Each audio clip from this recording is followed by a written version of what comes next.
વિસાવદરના આનંદપુર ખાતે ભાજપ ઉમેદવાર કિરીટ પટેલે પત્ની સાથે મતદાન કર્યું। વિસાવદરના આનંદપુર ખાતે ભાજપ ઉમેદવાર કિરીટ પટેલે પત્ની સાથે મતદાન કર્યું। વિસાવદર વિધાનસભાની પેટા ચૂંટણીમાં આજે મતદાન પ્રક્રિયા જોરશોરથી ચાલી રહી છે।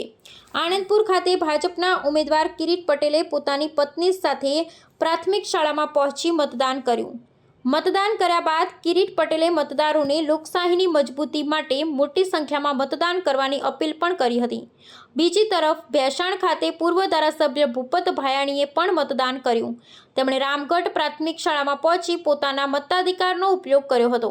મતદાન બાદ ભૂપત ભાયાણીએ જણાવ્યું હતું કે દરેક નાગરિકે પોતાના મતાધિકારનો ઉપયોગ કરી લોકશાહી પ્રત્યેની જવાબદારી નિભાવવી જોઈએ।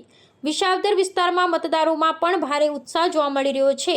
વહેલી સવારે જ મતદાન મથકો પર લાઈનો લાગી ગઈ હતી। સ્થાનિક તંત્ર અને પોલીસ દ્વારા મતદાન મથકો પર ચુસ્ત બંદોબસ્ત ગોઠવવામાં આવ્યો છે, જેથી મતદાન પ્રક્રિયા શાંતિપૂર્ણ અને વ્યવસ્થિત રીતે પૂર્ણ થાય।